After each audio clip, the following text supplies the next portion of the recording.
In the village of Umueze, where the sun rose slowly each morning, lived a young girl named Glory. She was only 22, but anyone who looked into her eyes could see more than just her age.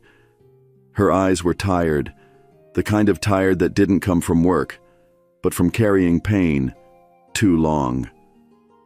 Pain that started 5 years ago when her mother died, and never stopped since. Glory lived in a small mud house at the edge of the village.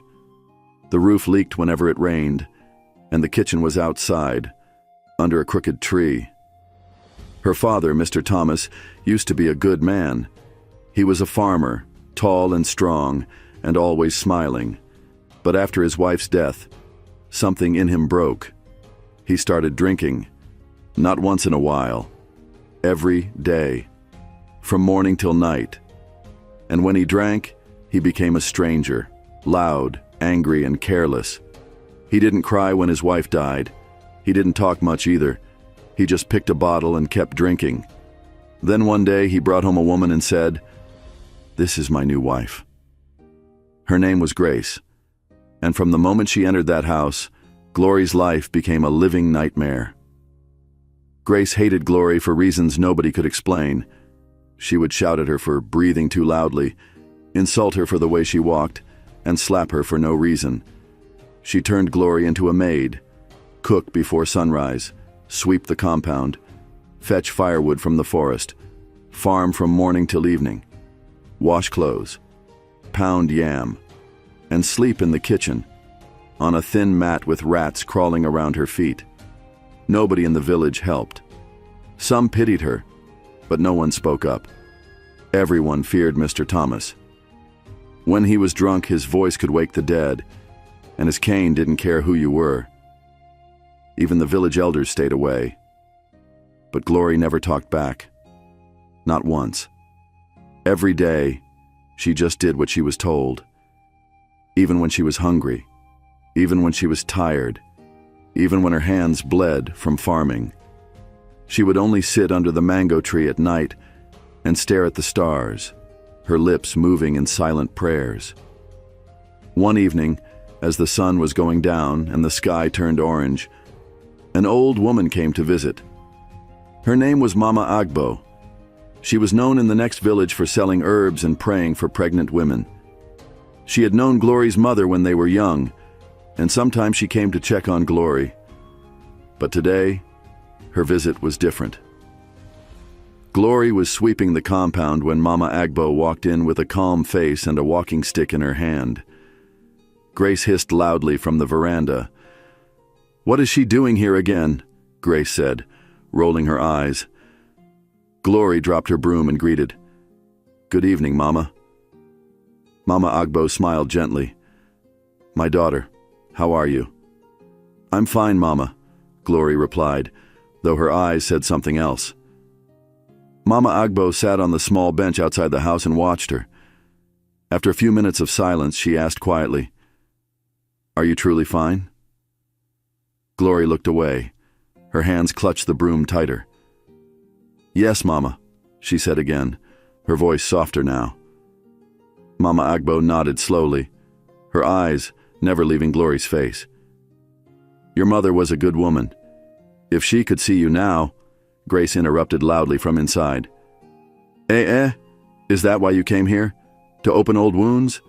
She's fine. We feed her. She has a roof. What else does she want?" Mama Agbo didn't answer. She just stared at Glory for a long time, then stood up and walked away without another word. That night, as Glory washed the plates after dinner, she heard whispers inside the house. Her father was drunk again, his voice slurred. "I'm tired of feeding that girl," he said. "She's not even your blood," Grace lied. "She brings nothing but bad luck," Grace continued. "She refused to marry Chief's son. Now see, he doesn't even greet us again." Mr. Thomas laughed. "Then let her marry that mad boy that always begs near the market. What's his name? Daniel? He looks like he needs a wife." "Perfect," Grace clapped. "Let her go and suffer somewhere else." Glory paused. Her hand froze in the soapy water. She didn't breathe. She didn't blink. She waited, hoping they were joking. But the next morning proved they were not. She was woken by the sound of talking outside. A few villagers stood in the compound watching. Her father wore his best shirt. Grace had tied her jeel. And standing beside them was a man Glory had never spoken to, Daniel. He looked poor. His slippers were old. His trousers had holes. His shirt hung loosely on his body. He stood quietly looking down, saying nothing. Mr. Thomas pointed at him and said loudly, "This is your husband now." Glory blinked, confused. "What?" "You're getting married today." "But I don't know him." "You don't need to," Grace snapped. "You think you're better than everyone?" "Daddy, please." She turned to her father, her voice breaking. "Don't do this to me." "Shut up," he shouted, his eyes red. "You should be lucky someone even wants you." The villagers began whispering. This is shameful. Is that not the Daniel that begs for food? Why would they do this to her?"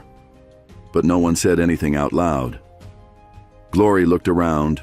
No one came to her rescue. Her knees grew weak. She turned to Mama Agbo, who had just arrived. "Mama, please," she whispered. Mama Agbo looked at her with tears in her eyes. "I tried, my daughter. I tried." The marriage happened that same hour. No church, no music, just an old man who muttered a few lines and two people who barely looked at each other. Glory stood there in her old wrapper, her hands shaking, her heart breaking. She didn't even know when she said yes. She didn't know when the villagers clapped. When it was over, her father handed Daniel a small bag. "Take her and go," he said. Daniel nodded quietly. Glory didn't move. Her father shouted, "Go with your husband!" She picked up a black nylon bag where she had quietly packed her clothes earlier. She hoped, deep in her heart, that maybe someone would stop her. Maybe someone would say, "Don't go." But no one did. Her little half-brother Sam stood behind the house, tears running down his face. "Glory!" he cried, waving. She waved back, trying to smile, but her lips couldn't move. Her body followed Daniel out of the compound, but her heart stayed behind. They walked to the junction in silence. The sun was hot. The road was dusty. Nobody spoke. Glory didn't look at him. He didn't look at her. When they reached the roadside, a small kiki passed. Daniel stopped it and helped her enter. The journey to the next town was long. They passed villages, trees, and markets. Glory sat by the window staring outside. She couldn't believe what had just happened. She had lived in that house all her life. She had suffered in it. But still, it was her home. And now she was leaving it with a stranger. Tears dropped from her eyes. She wiped them quickly. Daniel noticed but didn't say anything. He just looked ahead, lost in his thoughts. When they reached the town, it was almost evening. The place looked bigger than Umuwez. There were shops, houses made of blocks, cars on the road, and people in a hurry. Glory held her bag tightly, afraid to get lost. Daniel stopped in front of a small house with a zinc roof and a brown gate. He knocked. A woman opened and smiled. "You're back," she said. Daniel nodded. "Thank you, Ma." They entered a small compound. The house had 3 rooms. The floors were clean. The air smelled of soap and food. "This is where we'll stay," Daniel said softly. Glory looked around. It wasn't fancy, but it felt peaceful. There was no shouting, no cane, no insults. He showed her a small room with a mattress, a curtain, and a fan that worked sometimes. "You can sleep here," he said. "I'll sleep in the sitting room." She looked at him properly for the first time. His eyes were tired like hers, but there was something gentle about them. He didn't smile much, but he didn't shout either. Glory dropped her bag and sat on the bed.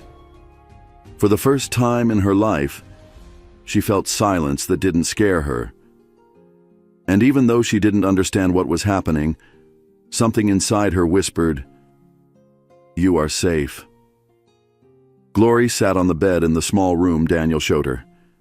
The mattress was thin, but clean. The curtain was faded, but it moved gently with the breeze. The window was open, and the sounds of town life floated in. Motorcycles zooming past, children laughing somewhere, a woman selling fried yam by the road. She didn't speak. She couldn't. Her chest still felt heavy from everything that had happened that morning. It didn't feel real yet. Her hands were resting on her lap, and her fingers kept pulling at the corner of her wrapper. Daniel stood at the door, watching her silently. He didn't enter the room.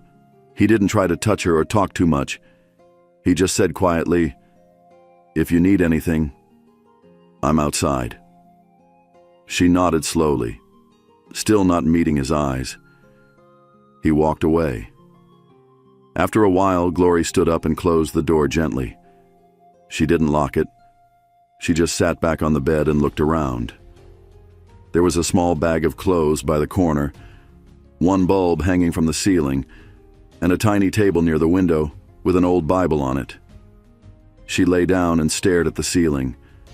Her mind was full, too full. Her body was tired, but sleep wouldn't come. She kept hearing her father's voice. "You should be lucky someone even wants you." She kept seeing Sam's little hand waving as she walked away. The next morning, she woke up to the sound of a spoon hitting a plate. The smell of something warm filled the air. It wasn't much, but it smelled like food. She sat up slowly, rubbed her eyes, and listened. Then she heard a voice, Daniel's voice, speaking softly. "You should eat something today. You didn't eat yesterday." He was talking to her. She opened the door and stepped out.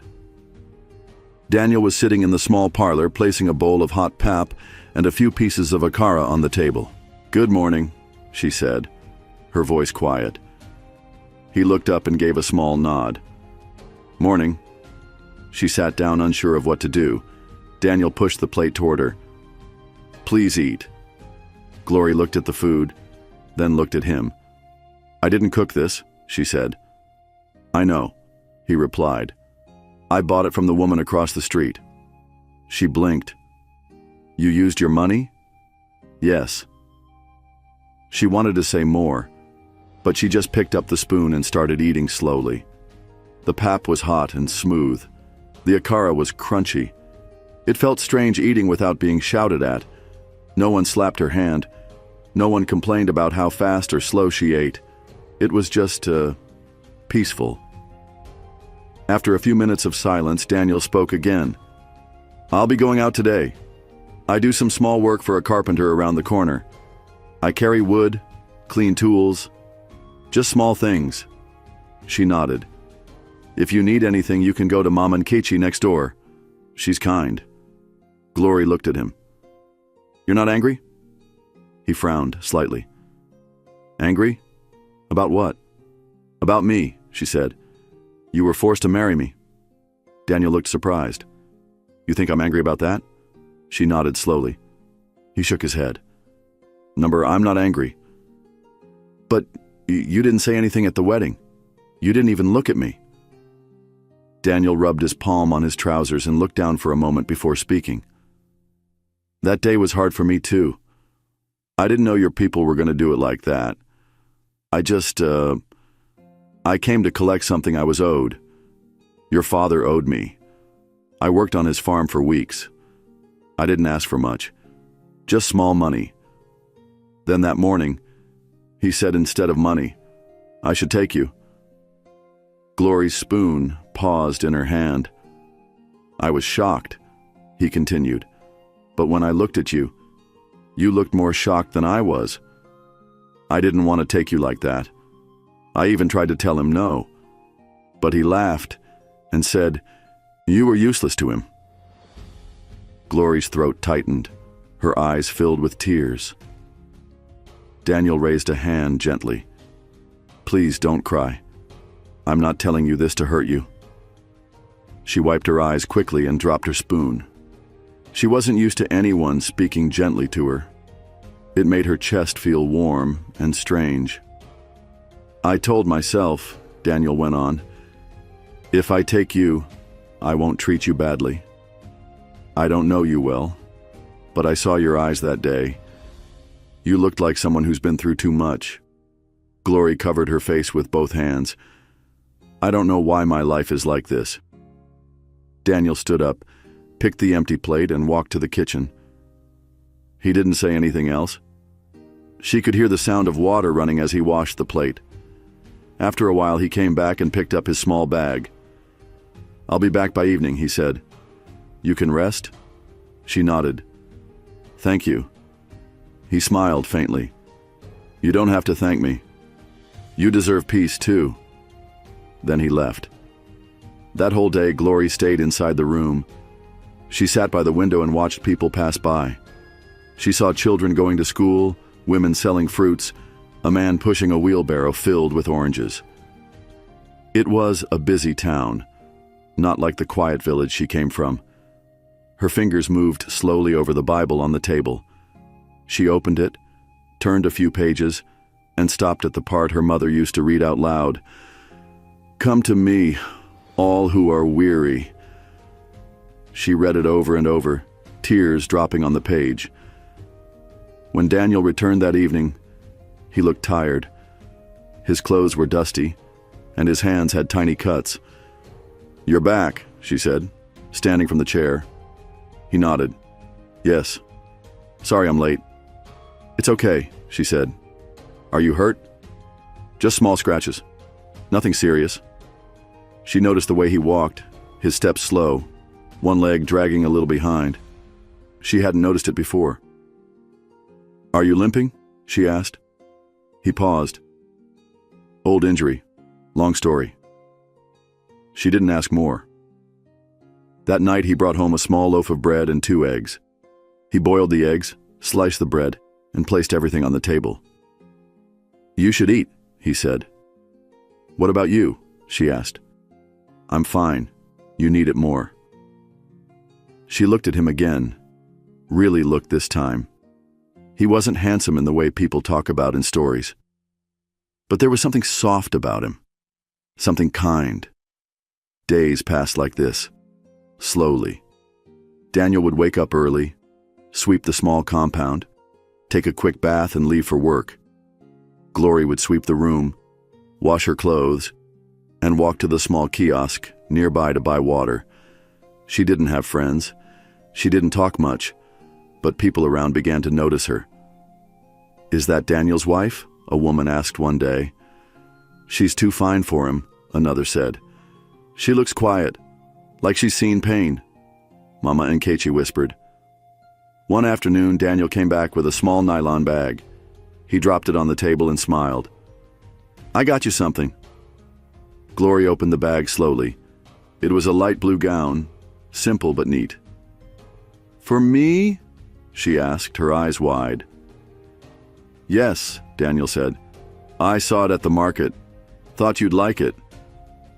Glory touched the cloth gently. She hadn't received a gift in years. "Thank you," she whispered. "You're welcome." She held the gown to her chest and turned away so he wouldn't see the tears in her eyes. Later that week it rained. The sky turned dark, and thunder rolled like angry drums. Glory ran outside to bring in their clothes from the line. As she bent to collect the clothes, her eyes caught Daniel standing in the rain, talking to someone under an umbrella. The person was well-dressed, holding a file.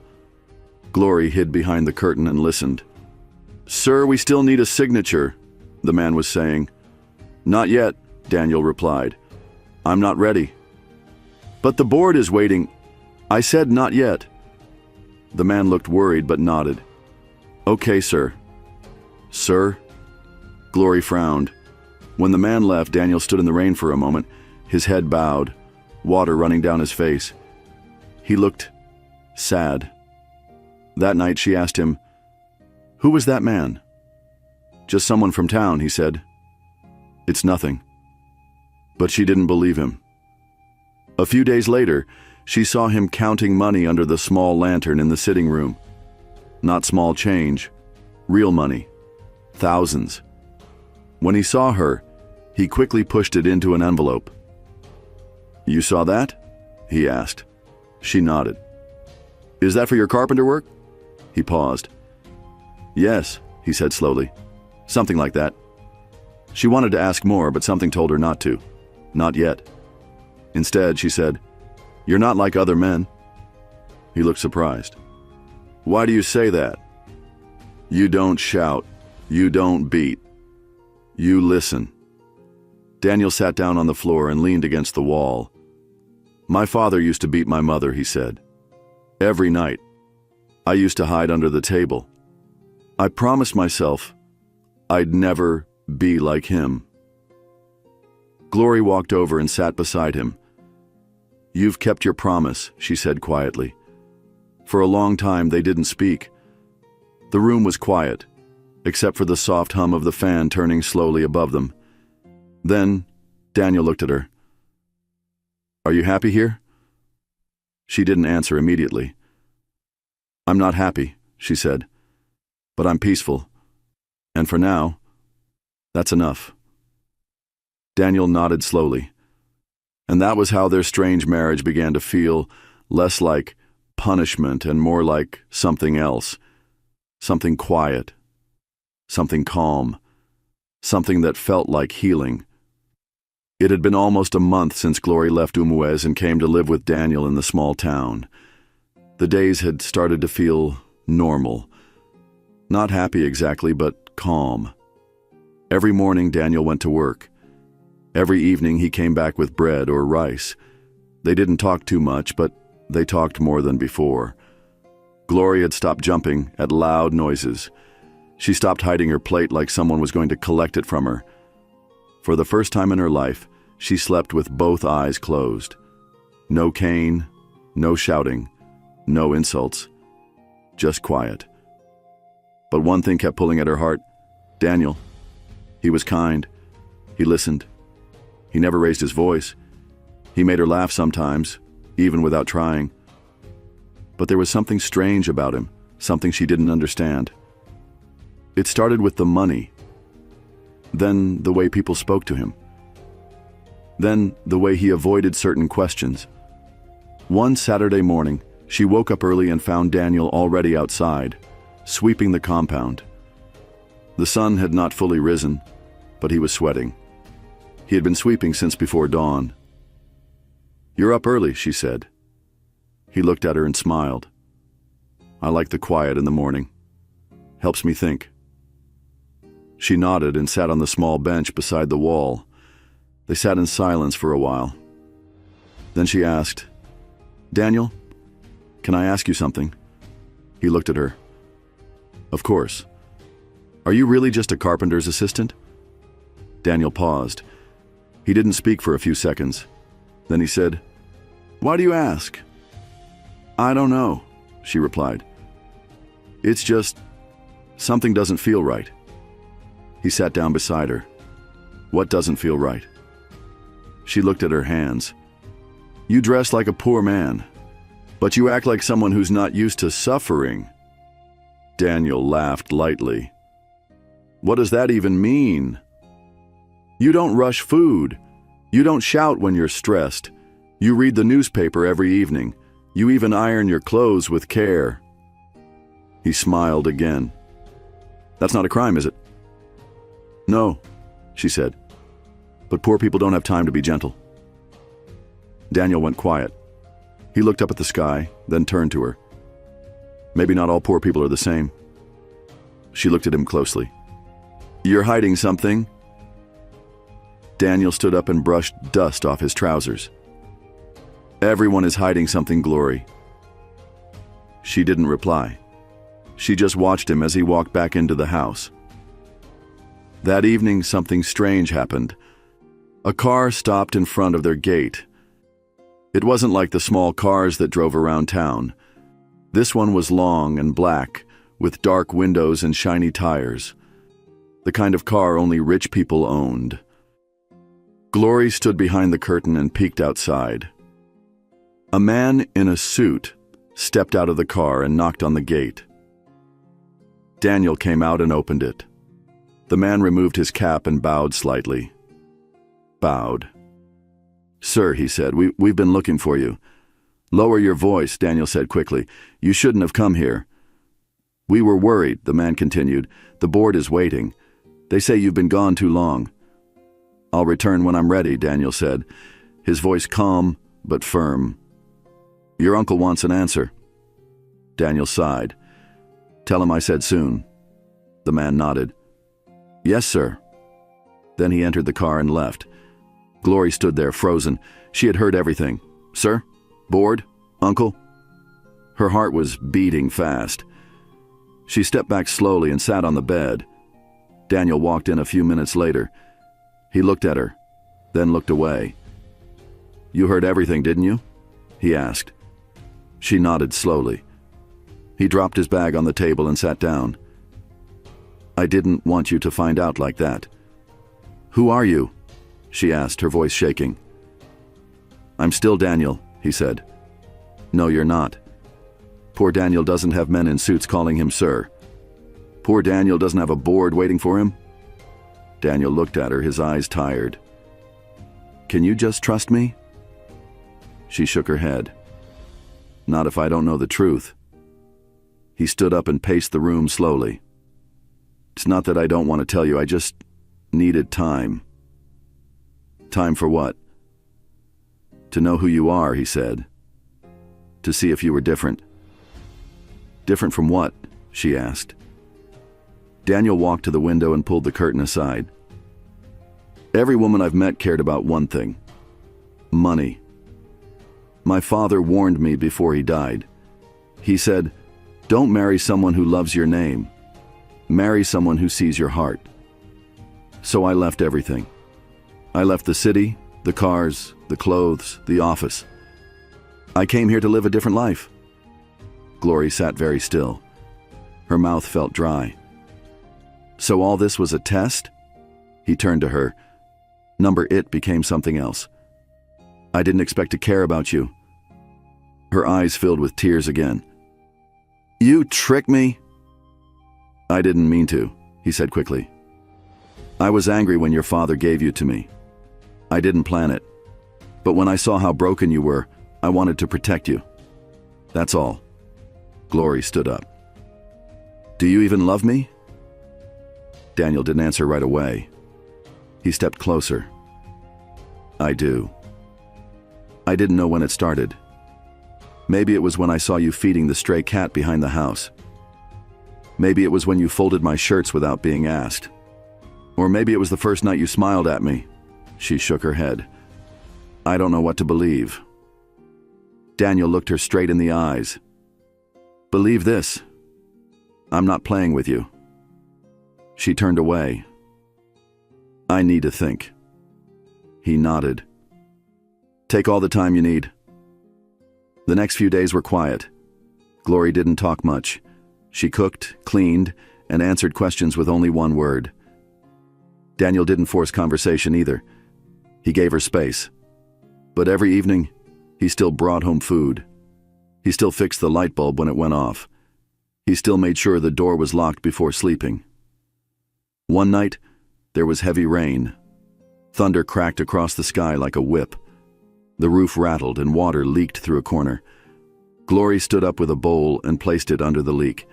Daniel watched her from the doorway. "Sorry, I should have fixed that earlier." She gave a small smile. "It's not as bad as the kitchen back home." He stepped closer. "You still think about that place?" She nodded. "Sometimes, but not in a good way." He sat down. "Do you miss anyone from there?" She thought for a second. "Just Sam, my little brother." They sat together in the candlelight, listening to the rain. "I've been thinking too," she said. He turned to her. "I believe you didn't mean to hurt me," she said softly. "But I need to know. How rich are you really?" Daniel laughed, surprised by the question. "Why does it matter?" Because, she said, if I'm going to sit beside you when the truth comes out, I need to know what I'm sitting beside. He nodded. I own a company. It's a tech business. We build software, sell devices, run online systems. My father started it. When he died, everything came to me. I'm the only child. Glory blinked. So you're a billionaire? He looked away. Something like that. She stood up and paced the room. This is too much. Daniel stood too. You can leave if you want. I'll understand. You didn't ask for this life. She looked at him sharply. I didn't ask for any of this, but I stayed. Even when my father threw me away like garbage, I stayed. Even when I thought you were just a poor man, I stayed. Daniel walked closer, and I'll never forget that. Glory sighed. So what now? Now, Daniel said, I tell the board I'm coming back. But only if you'll come with me. She raised her eyes to his. As what? Your wife. As everything, he said. My wife. My partner. My peace. Glory stared at him. She didn't answer right away, but a small part of her, deep down, began to believe again. Maybe love wasn't meant to come from perfect people. Maybe it came from broken ones who healed each other slowly. That night she couldn't sleep. Her mind was full. She stood by the window, watching the moon. The light touched her face gently. She thought of her mother, of Sam, of the old house, of the insults, of the pain. Then she thought of Daniel, quiet, patient, full of secrets, but also full of something else. Love. And as she lay back on the mattress, pulling the wrapper up to her chest, she whispered one prayer. God, if this is your plan, don't let him change. The next morning, Daniel woke up before the sun, like always. But this time, he didn't go to work. He didn't wear his old brown shirt or his worn-out slippers. Instead, he wore a dark blue shirt that Glory had never seen before. He brushed his hair carefully, wore clean black trousers, and even sprayed a little perfume. Glory came out of the room, rubbing her eyes. You're not going to work today, she asked. No, he said, buttoning his shirt. Not that kind of work. She watched him for a few seconds. You look different. Daniel looked at her. I want to take you somewhere today. Where? She asked, surprised. Somewhere important. She raised her eyebrows. Is it far? Not too far, he said. But I want you to dress nicely. Glory looked down at herself. She was still in her wrapper. He smiled. Wear the blue gown I gave you. Her heart beat faster. Daniel, what is this about? He walked closer and held her hands gently. Just trust me. Today is the day I want to show you everything. She looked into his eyes. There was something calm and serious about the way he spoke. She nodded slowly. Okay. They both got ready in silence. Glory wore the blue gown. She brushed her hair and tied it back neatly. It was the first time she felt nervous standing beside him. When they stepped outside, a black SUV was waiting at the gate. Glory stopped. Whose car is that? Daniel walked to the door and opened it for her. Ours. She didn't move. Daniel, she said quietly, this doesn't feel real. He smiled. I know, but it is. She stepped into the car. It was soft inside, like sitting on a cushion. The seats smelled like leather and flowers. The driver was already waiting, a young man in a white shirt and black trousers.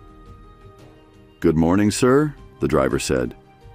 Morning, Emeka, Daniel replied. Glory turned to look at Daniel slowly. He called you sir. Daniel didn't reply. He just looked out the window as the car started moving. The ride was quiet. Glory held her hands tightly on her lap. Her eyes kept moving from the road to Daniel's face. She wanted to ask questions, but her mouth felt heavy. They passed small shops, markets, and schools. Then the roads got smoother. Bigger buildings started to appear. Cleaner streets. Fewer people walking barefoot. The houses had fences and painted walls. After almost 30 minutes, the car turned into a quiet street lined with flowers and streetlights. At the end of the road was a tall black gate with golden lines on it. The gate was wide and looked like something from a film. The car stopped. Glory's mouth opened slowly. "Where are we?" Daniel smiled and opened the door. "Come." She stepped out of the car. The air smelled different, fresh and clean. The compound was quiet. Birds sang in the trees. She heard water running somewhere. Daniel knocked. A man in uniform opened the gate and stepped back quickly. "Welcome back, sir." Daniel nodded. "Thank you." Glory stood frozen. Her feet refused to move. Daniel turned to her. "Are you ready?" She didn't answer. He reached out and gently held her hand. "Come." They stepped into the compound. Glory gasped. The ground was tiled. There were flower beds beside the walkway. A small fountain was flowing in one corner. The house in front of them was big. 2 floors, wide windows, white walls, and a brown roof. It looked like a place for kings. Glory stopped walking. "Daniel," she whispered, is this where you live?" He turned to her. "Yes. This is my real home." She shook her head slowly. "I don't understand." He looked at her. "I told you I would explain everything. This is where I used to live, before I left to find peace. Before I met you." She covered her mouth with her hand. Her eyes were wide. "I left all of this," Daniel continued, "to see if anyone could love me without this." They walked past the main house and reached another smaller building at the back. Even the smaller house looked nicer than anything she had ever seen. There was a white couch in the front room, a clean table, and a large TV on the wall. A woman came in and bowed slightly. "Welcome, sir." Ma Glory turned quickly. "She's talking to me?" Daniel laughed softly. "Yes, you are the Ma now." Glory sat down slowly on the couch. Her hands were shaking. She looked around the room again. Everything looked too expensive to touch. Daniel knelt down in front of her. "Glory," he said. She looked into his eyes. "I brought you here because I want you to know the full truth," he said.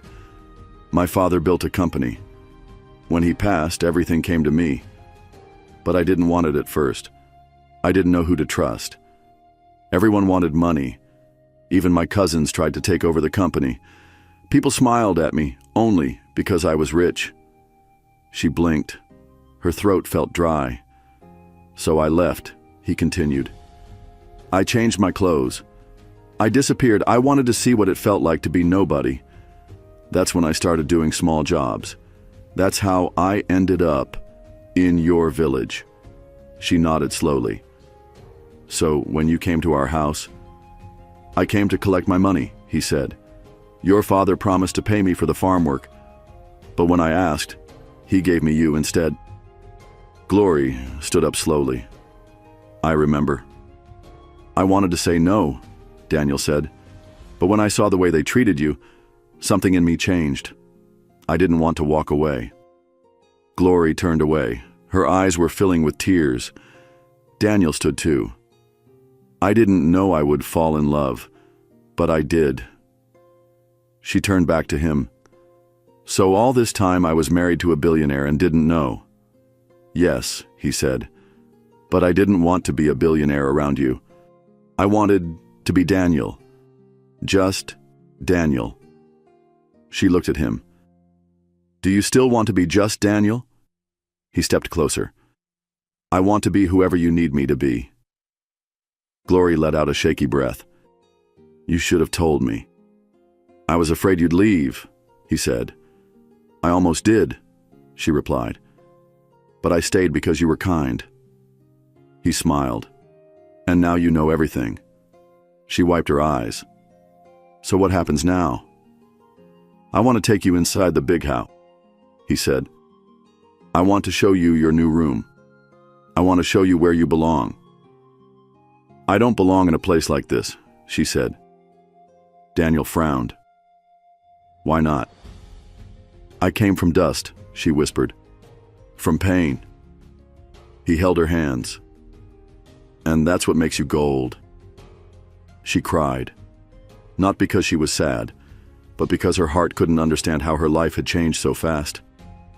He pulled her into a hug. You're not alone anymore. They walked back to the main house. The doors opened before they even reached them. Inside, the floors shined like mirrors. The chandelier in the ceiling sparkled. The living room had soft chairs, glass tables, and tall curtains. Glory looked around like a lost child. Is this real? Daniel smiled. Yes, and it's all yours too. He showed her a room upstairs. It had a big bed with white sheets, a dressing mirror, and a small fridge by the wall. This is your room now, he said. She looked at him. You're serious? He nodded. You deserve more than this. But let's start here. He left her alone for a while. Glory sat on the bed and touched the sheets. They were soft like clouds. She looked at the ceiling, the lights, the neat walls. Then she stood and walked to the window. From there she could see the compound, the flowers, the small fountain. Her eyes watered again. I'm no longer a slave, she whispered. That evening, Daniel invited a few close staff members for dinner. The table was set in the garden. There were lights hanging on strings, gentle music playing, and the smell of jollof rice in the air. Glory sat beside Daniel, still quiet, still shy. But her eyes were brighter now. Her back was straighter. She felt different. Daniel stood up and raised a glass. Everyone, he said, this is my wife. She may not look like the women you see on TV, but she is stronger than all of them. She is the reason I came back. She is the reason I can smile again. People clapped. Some smiled. Some bowed. Glory sat still, looking down. When Daniel sat beside her, she whispered, Thank you. For what? He asked. For seeing me, she said. For choosing me.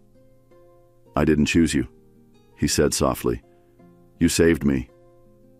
That night, as they walked back into the house, Glory stopped him at the stairs. I want to know everything now, she said. Everything you were afraid to tell me. He looked at her and nodded. Then I'll tell you everything. Tomorrow, I'll show you the company, the workers, the life I left behind. And after that, she asked. He smiled. After that, we start again, together. She nodded. For the first time in her life, she felt like she wasn't just living, she was beginning. Thanks for watching. If you enjoyed this story, please leave a like and subscribe. Here's another interesting story to watch. Click to watch now.